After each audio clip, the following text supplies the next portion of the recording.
The Atrocious Tormentors and the Squids Revenge is a true Tales production.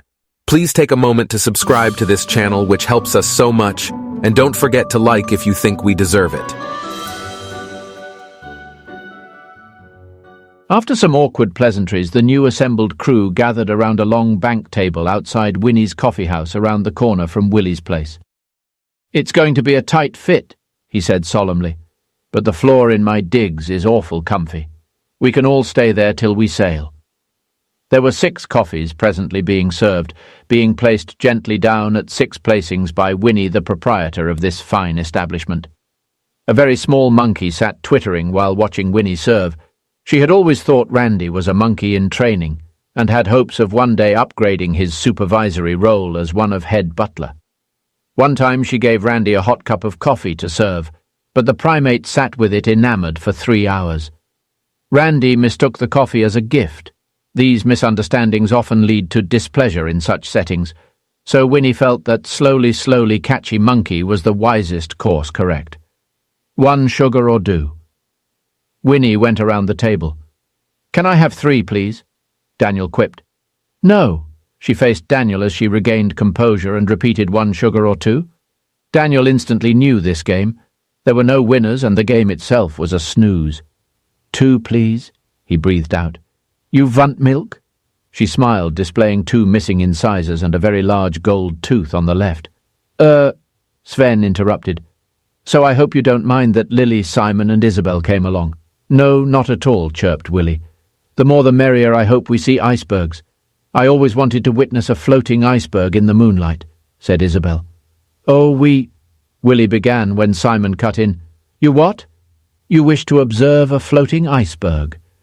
It would be a dangerous situation for a boat like that floating hunk of rust to be navigating in or around any icebergs. We must, if anything, avoid such hazards." "What?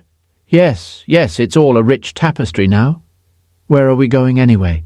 said Lily Chen, interrupting Willie's fresh launch of bright confidence. Lily Chen is a brilliant archaeologist and scholar. She is one of 2 female members of the crew, Isabel DuPont being the other. Lily is determined to uncover the truth about the myth of hidden treasure, but is also haunted by a personal tragedy that has left her feeling disillusioned and lost. Her father lost his life diving for the sacred iron stones of the Qin dynasty. Her traditional Chinese upbringing drives her to avenge her father's killer, which in her case happened to be hidden treasures. Lily Chen is a healer and soothsayer, and easily the most intelligent member sitting in the room. Said Willie. "Where? Where?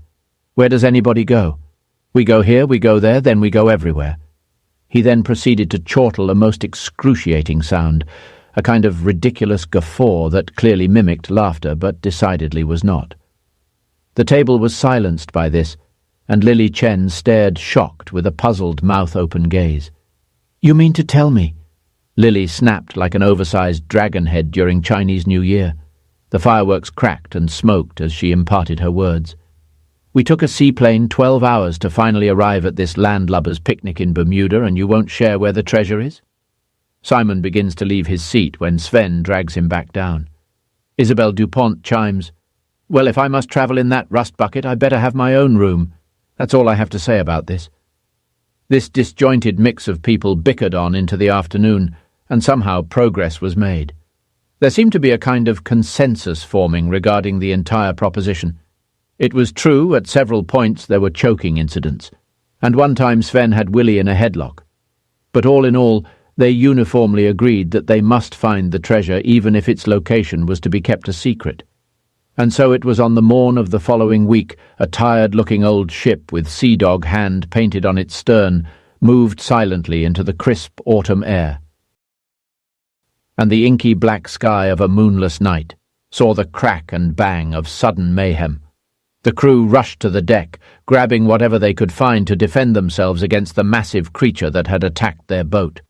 The whale thrashed about, its enormous tail slamming into the hull of the ship with tremendous force. Captain McAllister shouted orders, directing the crew to use the harpoons they had brought aboard to try and fend off the beast. Lily, Sven and Daniel worked together to aim the harpoons, while Isabel and Simon frantically searched for any other weapons they could use. Nothing below deck but a starter's pistol that fired blanks, and Simon appeared back on deck with a chandelier he ripped down from the ship's galley. A kitchen knife in the other hand, he launched himself at the side of the ship in a comical, perpendicular, exaggerated motion. If anyone was watching, they would declare he looked like Goofy, a cartoon character popular in the 1940s. Despite their efforts, the whale continued to batter the ship, causing it to rock and sway dangerously in the rough waters. It seemed like all hope was lost until Lily remembered a technique she had learned during her studies of ancient seafaring cultures of the Wang Dynasty Academy in Beijing. She instructed the crew to create a rhythmic pounding on the side of the ship, mimicking the sound of a whale's heartbeat. So Willie, Sven, Simon, Daniel, and Isabel all filed along the side of the vessel while Lily instructed and supervised. She clapped and encouraged all to begin beating the ship's steel in rhythm. "This won't work," said Simon, slightly bored as he provided the necessary beat standing with his back turned, and a boot loudly thwacking the drum sound of the boat. A few had no rhythm and found trouble staying in time, but Lily was on it and quickly helped them find the beat.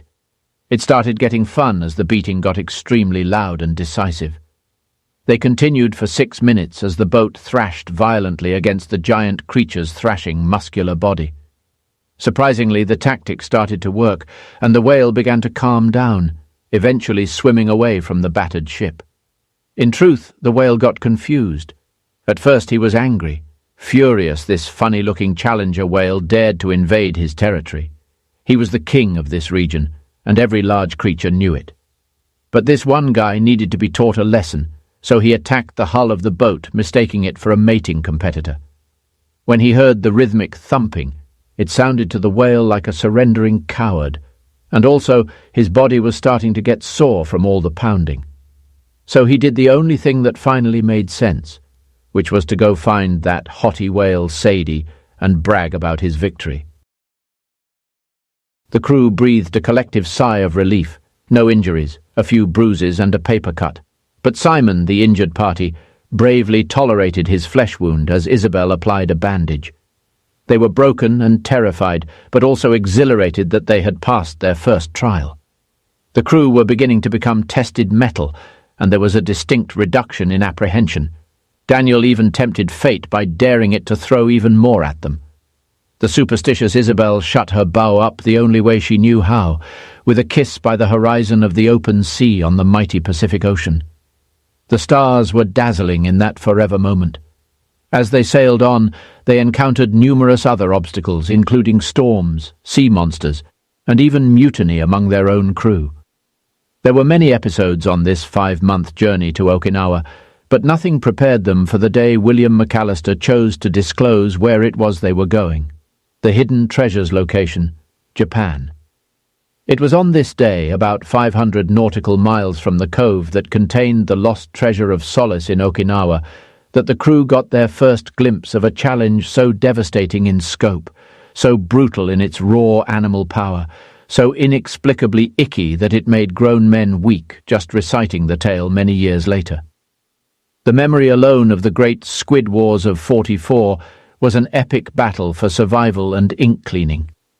Little did the crew know that just around the corner, just over that horizon, just around the bend, there lurked a stubborn devastator of sea-going adventurers. A squid of such consequence, with its ink and jiggly tentacles, its bulbous, slimy, big-brained head and its athletic thrust through the watery battle theatre. This was shaping up to be one of the wildest, most thrilling adventures of their lives, and they were ready to face it head-on, or so they thunk.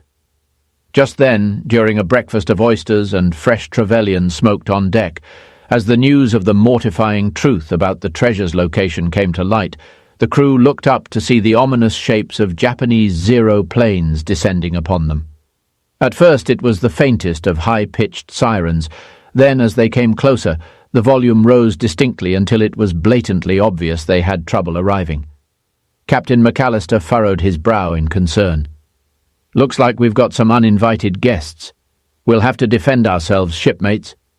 Bombs rained down on the ship as the Japanese Zeros expertly pointed their planes using trajectory inertia to guide their impact mortars directly at the tiny ship. The aim was good, but not good enough. Every blast missed. Sven grunted. "I'll take the helm. Lily, man the harpoon. Isabel, point to the cannons. Simon, I think it's best if you stay out of the way," Willie said. Simon protested. "But I paid good money for this expedition. I demand to be a part of the action." Daniel rolled his eyes. "I'll make sure to include your heroic efforts in my journal entries, Simon. Now stay put." As the planes approached, Isabel loaded the cannons and took aim. "This is not what I signed up for," she exclaimed as she released a volley of cannon fire directly at the offending sky tormentors. Lily remained focused. "Steady, steady. Now!" she shouted as she launched the harpoon at one of the planes. The harpoon struck its mark, causing the plane to spin out of control and crash into the ocean. The crew cheered as Isabel fired the cannons, taking down another plane. But their victory was short-lived as more planes approached. Captain McAllister shouted, "We've got to get out of here. Sven, full speed ahead." The boat lurched forward, narrowly avoiding a bomb that exploded in the water beside them. As they sailed away, Simon clutched his chest and exclaimed, "I think I need a stiff drink after that." Daniel grinned. "I'll make sure to include your heroic battle cry in my journal as well, Simon." As the crew assessed the damage, they realized that one of their own, Lily Chen, had been gravely injured in the attack. Captain Murphy cursed under his breath, knowing that they couldn't afford to lose a valuable member of the crew. But then, to their surprise, Lily sat up and started speaking in a strange language they couldn't understand. As they all gathered around Lily, her dying body slumped on an outside divan of red velvet, Isabel DuPont recognized it as ancient Mandarin and quickly translated for the rest of the crew. Her body emanated words as she sat upright and bleeding. Lily was reciting an ancient Chinese healing chant passed down to her by her ancestors. The crew looked at each other skeptically, but Lily's eyes were glowing with an otherworldly energy, and they could feel a strange warmth emanating from her. To their amazement, Lily's injuries started to heal before their very eyes. The wounds closed up and the colour returned to her cheeks. The crew was stunned and grateful, and Lily simply smiled and brushed off their thanks. As they continued towards Okinawa, Lily's mysterious healing powers became a topic of fascination and curiosity for the crew, and they couldn't help but wonder what other secrets she held. They made the turn around the breakers, carefully navigating the reef, and there it was, Pirates' Cove. This location on the Okinawa island, the location of the coordinates on Willie's bus ticket, was more piratey than any other cove he had ever seen. He muttered in awe, "This place is a pirate's lair." Suddenly there was a confounding tilt to the ship's deck. Everything tipped portside, and 7 misfits hung onto the top guardrail, dangling as the good ship Sea Dog tipped on a 90-degree angle. All were straining to hold on, struggling against gravity, as the drop from there would have meant certain death.